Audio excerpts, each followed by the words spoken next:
नमस्कार, मैं हूं शशांक। आप देख रहे हैं S24। आइए देखते हैं खबरें विस्तार से। आपका परिचय? मैं भास्कर मिश्रा हूं और हम लोग लगभग 100 की तादाद में आए हैं और हमारा संगठन है सिंगरौली डेमोक्रेटिक फ्रंट, जो कि आम लोगों के द्वारा बनाया गया संगठन है। हम लोग आम लोग मिलकर के उसको बनाए हैं, क्राउड फंडिंग से चलता है और उसकी मुख्य जो उसका मुख्य उद्देश्य है वो वहाँ की स्थानीय समस्याओं के समाधान की लड़ाई लड़ना है और उसी के सिलसिले में हम लोग आए हैं। हमारे यहाँ बेरोजगारी, विस्थापन, पॉल्यूशन, सड़क दुर्घटनाएं, डिसकनेक्टिविटी और तमाम इस प्रकार की, और सबसे बड़ा उसमें भी समस्या है प्रशासनिक अत्याचार और भ्रष्टाचार और राजनीतिक अक्षमता। ये सबसे बड़ी समस्याएं हैं और जिसका मूल सबसे बड़ा कारण है, कई सालों से वहाँ पुलिस अधिकारी, प्रशासन के अधिकारी और तमाम अधिकारी कर्मचारी अन्य विभागों के जमे हुए हैं और 70% समस्याएं उन्हीं की जनित की हुई हैं और जो 20% बचती है वहाँ के, अगर 100% की बात की जाए, 70% उसको छोड़ दिया और 100% पूरा अगर ले लिया जाए तो वहाँ के राजनीतिक जनप्रतिनिधियों की अक्षमता इन समस्याओं की मूल जड़ है। और राजनीतिक अक्षमता तो जनता देखेगी, लेकिन हम लोग प्रशासन में जो इतने सालों से लोग बैठे हैं उनको हटवाने के लिए यहाँ पे आए हुए हैं और हम लोगों ने अपना गृह मंत्री महोदय से, ADG महोदय से, मुख्यमंत्री महोदय के यहाँ ज्ञापन देकर के सारे लोगों से मांग की है कि हम लोगों को रिलीफ दी जाए और उसकी शुरुआत पुलिस विभाग से की जाए। जो कि अभी आप लोगों ने देखा होगा कि एक SP महोदय झाबुआ को एक कुछ युवाओं से बदतमीजी करने का एक ऑडियो वायरल हुआ था, उसको CM साहब ने ऑनलाइन तुरंत आदेश दे करके और सस्पेंड कर दिया। मैंने बहुत अच्छी कार्रवाई उसको माना और मैं बधाई भी देता हूं इसके लिए CM साहब को। लेकिन मेरी नज़र धोखा तब खा जाती है जबकि CM साहब एक तरफ तो एक IPS, सीनियर IPS जो कि ADG रैंक का है, मैंने सुना है, उसको 1 सेकंड में सस्पेंड कर देते हैं एक ऑडियो वायरल होने पर। एक न केवल वहाँ से हटाते हैं तुरंत, 1 घंटे में ही ऑडियो का जांच भी करा लेते हैं और सस्पेंड भी कर देते हैं। जबकि वहीं 1 साल से माँ बहन की खुलेआम गाली देते हुए युवाओं के ही, युवा मुख्यमंत्री महोदय का सबसे जो महत्वपूर्ण योजना है, बताते हैं कि युवा बेरोजगार रोजगार मेला, उसमें उसके जैसे सरकारी कार्यक्रम में एक TI उमेश प्रताप सिंह जो कि माँ बहन की गाली देते हैं युवा बेरोजगारों को, खुलेआम उसका वीडियो वायरल हो रहा है, 1 साल से वायरल हो रहा है। हम लोगों ने ज्ञापन दिया, कई बार गृह मंत्री से मिल करके बात की, ADG DG से, पुराने DG साहब जो थे जौहरी साहब, उनसे भी मिला करके भाई सबकी रिसीविंग है मेरे पास, लेकिन आज तक उस पर कार्रवाई नहीं हुई। आप लोगों से के माध्यम से हम यही पूछने भोपाल आए हैं कि माननीय शिवराज सिंह जी, ऐसा दोहरा चरित्र क्यों?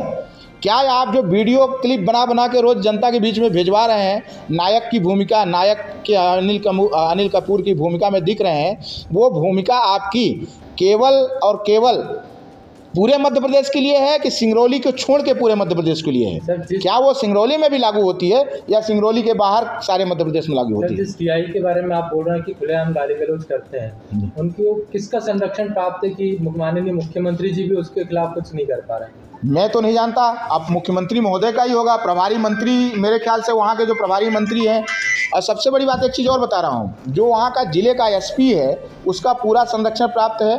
वो जिले के SP महोदय खुलेआम सार्वजनिक चर्चा है कि पूरा जातिवाद चला रहे हैं। हमने अभी पहली बार, आपने पूछा इसलिए मैं बोल रहा हूँ, जातिवाद का जिक्र हमने अभी तक नहीं किया, लेकिन चूंकि आपने बोला इसके लिए मुझे जवाब देना जरूरी है कि खुलेआम जातिवाद चला रहे हैं। अगर दूसरी बिरादरी का कोई भी छोटा कर्मचारी या बड़ा कर्मचारी कोई ऐसी बदतमीजी या कुछ करता है, तुरंत उसको हटा देते हैं। लेकिन अगर राजपूत समाज के हैं वो वीरेंद्र सिंह जी, अगर अपनी बिरादरी के व्यक्ति कोई कुछ भी करता रहे, कितना भी अत्याचार करे, उसको जांच तक नहीं करवाते हैं, लाइन अटैच तक नहीं करते हैं। और इसका पूरा संरक्षण, मेरा मानना है, अगर आपने पूछा है तो मैं बता दे रहा हूं कि वहाँ के जो प्रभारी मंत्री है वो भी उसी बिरादरी से आते हैं और पूरा दहशत फैला करके रखा है इन लोगों ने। और आपको बता दूं कि कुछ समय पहले इस प्रकार के आतंक से सीधी जिला ग्रस्त था और आज फिर से ये जो पुलिस अधिकारी SP महोदय को नहीं हटाया गया, वीरेंद्र प्रताप सिंह जी को, और ये प्रभारी मंत्री महोदय भी वहाँ के प्रभारी रहे हैं जो वर्तमान में हैं, कौन सिंह नाम है मैं नहीं जानता, अगर यही रहे आए तो वो सिंगरौली जो कि एक शांति का टापू है, वहाँ के लोग बहुत सीधे साधे बहुत अच्छे लोग हैं, तो वहाँ पे पुरानी सीधी बनने से कोई नहीं रोक सकता, जो कुछ सालों पहले सीधी थी। तो यही बनाने के लिए ये पूरा षड्यंत्र चल रहा है। हम आप लोगों के माध्यम से यही मांग करने आए हैं कि महोदय, सिंगरौली के लोग बहुत अच्छे हैं, उनको भी उनका अधिकार पाने का हक है। इसी देश के निवासी हैं वो कहीं बाहर दूसरे देश से नहीं आकर के वहाँ बसे हैं, वहाँ के मूल निवासी हैं, उनको संरक्षण दिया जाए उनको। सर सीधा आपका कटाक्ष है कि जातिवाद वहाँ पर चल रहा है प्रॉपर तरीके से, अधिकारियों का ट्रांसफ़र नहीं हो रहा है। आपने ज्ञापन अभी सब जगह भोपाल में सारे मंत्रियों को दिया हुआ है, इसके बाद भी अगर कोई कार्रवाई नहीं होती है तो क्या एक्शन रहेगा? देखिए, हमेशा जातिवाद की बात तो मैं नहीं कर रहा हूँ कि हमेशा चल रहा है, लेकिन वर्तमान समय में जब जो प्रभारी मंत्री हैं वहाँ, उनकी जाति के लोगों का अधिकारी लेवल में बहुत ज़्यादा चले, खासकर पुलिस में। पुलिस खुलेआम, और मैं केवल नहीं कह रहा हूँ, वो IG DIG का इंटेलिजेंस भी बता रहा है वहाँ पे पूरी जातिवाद चला रहे हैं, पूरा जातिवाद चला रहा है। और जाति, आपको ये बता रहा हूँ, अपने विभाग में वो बीरेंद्र सिंह जी जो SP हैं और जो प्रभारी मंत्री, वो लोग तो जातिवाद कर ही रहे हैं, जनता के साथ भी जातिवाद कर जा रहा है। यहाँ सबसे बड़ी दिक्कत है, जब जनता का भी कोई मामला आता है उसमें भी जातिवाद किया जाता है। मेरा सवाल खुला है जी कि आपने जो भी ज्ञापन दिए हैं, इसके बाद भी अगर सरकार द्वारा कोई कार्रवाई नहीं की जाती है, तब आपका आगे का क्या काम रहेगा? 15 नवंबर के बाद प्रशासन को नोटिस दे करके हम लोग पूरे मुख्यमंत्री का घेराव करेंगे। अब पूरा भोपाल जाम हो जाएगा। ये आप लोगों के माध्यम से CM साहब को हम बताना चाहते हैं। मिनिमम स्ट्रेंथ 10,000 होगी, 10,000 लोग मिनिमम होंगे, मैक्सिमम की कोई गणना नहीं होगी, जिसको गणना कर नहीं पाएंगे शिवराज सिंह जी और उनका पूरा प्रशासन। उनको ये पता नहीं चल पाएगा कि लोग इंदौर से आ रहे हैं, कि भोपाल से आ रहे हैं, कि विदिशा से आ रहे हैं, कि सागर से आ रहे हैं, कि सिंगरौली से आ रहे हैं, सीधी से आ रहे हैं, कि रीवा से आ रहे हैं, समझ ही नहीं पाएंगे। इतने लोग यहाँ आएंगे। और जिस तरीके से हम लोग भगत सिंह और चंद्रशेखर आज़ाद के अनुयायी हैं, जिस तरीके से भगत सिंह जी कहा करते थे कि बहरों को सुनाने के लिए आवाज़ ऊंची करनी पड़ती है, तो हम उनके मुख्यमंत्री आवास के बगल में जाकर के उनके कान पे चिल्लाएंगे कि ये देख लो सिंगरौली की हालत। इतने लोग होंगे कि पूरा भोपाल जाम हो जाएगा। कोई उनका कमिश्नरी सिस्टम भी पुलिस का रोक नहीं पाएगा इस बात को। तो आपका कहना का मतलब ये है कि ये मतलब दहशत फैला रहा है अपने आप में? कौन? ये पुलिस। दहशत नहीं, दहशत का राज कायम किया गया वहाँ जानबूझ करके। वहाँ माँ बहन की, वहाँ एक SP और एडिशनल SP को छोड़ दिया जाए, उसके नीचे के जितने भी अधिकारी हैं वो माँ बहन से शुरुआत करते हैं लोगों को। अगर थोड़ी सी बात हुई तो माँ बहन से, और रे तो शुरुआत होती वहाँ। अब बघेली तो आप जानते हैं, आप तो बघेलखंड के हैं, क्या करते हैं, यहाँ से शुरुआत होती है। आप आम आदमी को निशाए, हम जैसे लोग माँ बहन की गालियाँ खा जाते हैं, आए दिन खाते ही रहते हैं।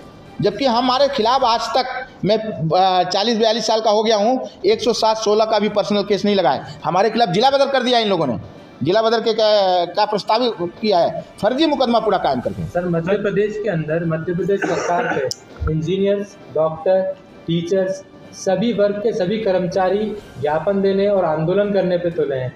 क्या इसका असर सीधे 2023 के चुनाव पे दिखेगा? देखिए साहब, हम कोई राजनीतिक व्यक्ति नहीं हैं। हम लोग एक बताया कि गैर राजनीतिक संगठन है हमारा। हमारी अभी लड़ाई केवल सिंगरौली वासियों के लिए है, क्योंकि हमारी लड़ाई पूरे प्रदेश के लिए तो नेता भी हैं, दूसरे लोग भी यहाँ लड़ रहे हैं लोगों के लिए, इन कर्मचारियों अधिकारियों के लिए, लेकिन हमारे लिए कोई नहीं लड़ रहा है। वहाँ कोई न नेता है न प्रेता है, जो लोग हैं जनता अपनी लड़ाई लड़ रही है। तो हम लोग जनता हैं, जनता लड़ रहे हैं, राजनीति से हमको लेना देना नहीं। प्रतिनिधियों को जनता ने ही चुना है जो भोपाल में पदस्थ हैं, तो क्या सीधी की बात कर रहे हैं जी? यही दुर्भाग्य है। सिंगरौली की बहुत सालों से मांग चलती रही है कि सीधी जिले से सिंगरौली को अलग किया जाए। ये मांग तो शिवराज सिंह जी ने पूरा किया, इसके लिए हम धन्यवाद देते हैं। और वहाँ पे लगातार शिवराज सिंह जीत रहे हैं, इसका कारण भी यही है। और वहाँ कांग्रेस लगातार हार रही है, इसका कारण भी यही है कि वहाँ के लोग जो बड़े नेता हैं, बताया जाता है कि इसमें जो पूर्व नेता प्रतिपक्ष आदरणीय अजय सिंह राहुल जी हैं, उन लोगों ने ही रोक करके रखा था, जिला नहीं बनने दिया था अपने निजी स्वार्थ की वजह से, तो जिसका खामियाजा उनको भुगतना पड़ रहा है। लेकिन आज भी राजनीतिक रूप से सिंगरौली जिला सीधी जिले से अलग नहीं हो पाया है, जो सबसे बड़ा दुर्भाग्य है सिंगरौली का। जब तक राजनीतिक रूप से राजनीति जो है ना, चाहे कांग्रेस की हो चाहे भाजपा की हो, सब सीधी और रीवा से कंट्रोल होती है। वहाँ के भाजपा के विधायक चुने गए हैं, उनकी कोई औकात ही नहीं है। मैंने कहा तो कि वो एक टीआई के से भी बदतर स्थिति है उनकी। क्यों है मैं नहीं जानता, ये आप लोगों को उनसे सवाल पूछना पड़ेगा। जब आएंगे यहाँ विधायक लोग तो उनसे पूछिएगा कि भाई ये बहुत बड़ा आरोप आपके ऊपर है, लेकिन क्यों है ये तो मैं नहीं जानता। लेकिन एक सिपाही से भी बदतर औकात है उन विधायकों की सिंगरौली की, और ये सिंगरौली के जनता का घोर अपमान है, वहाँ की जनता के मतों का। आप जनता की आवाज़ उठा रहे हैं, पुलिस प्रशासन इसीलिए आपको जिला बदर कर दिया क्या? बदर किया नहीं है, कर नहीं पाए वो लोग, लेकिन करने का पूरा प्रयास किया। मैंने कहा, चुनौती दिया, मैंने खुलेआम कलेक्टर को चुनौती दिया कि अगर आप में हिम्मत है तो करके दिखाओ। हो सकता है कि आपको जिला बदर करने से सत्ताधारी और कुछ आपके चहेते जो लोग हैं वहाँ कुछ टेनोर आपका जिले के रूप में बढ़ा दें, जिला कलेक्टर के रूप में। लेकिन मैं जो कोर्ट और हाई कोर्ट से लेकर सुप्रीम कोर्ट तक जो घसीटता रहूँगा आजीवन, वो शायद ज़्यादा महंगा पड़ेगा। संभवतः इसीलिए उन्होंने कानूनी रूप से उसमें सही नहीं पाया होगा, तो जिला बदर अभी न तो निरस्त किया है न तो किया है।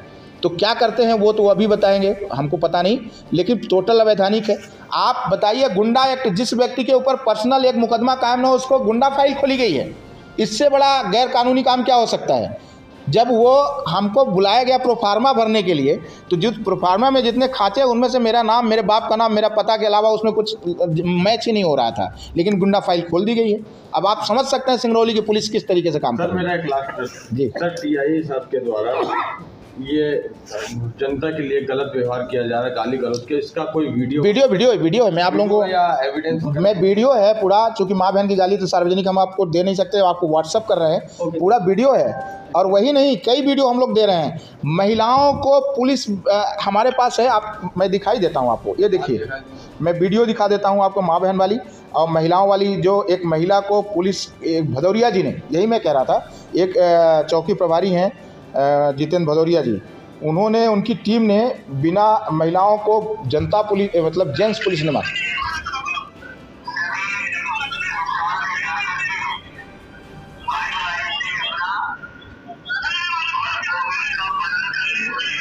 इसको मैं व्हाट्सएप भी करूँगा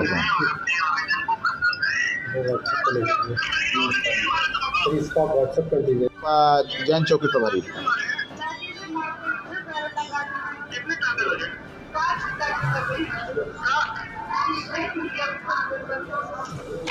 इसको व्हाट्सएप पे ले लें तो क्लियर वीडियो डालेंगे। हाँ, मैं सबको व्हाट्सएप कर दे रहा हूँ अभी।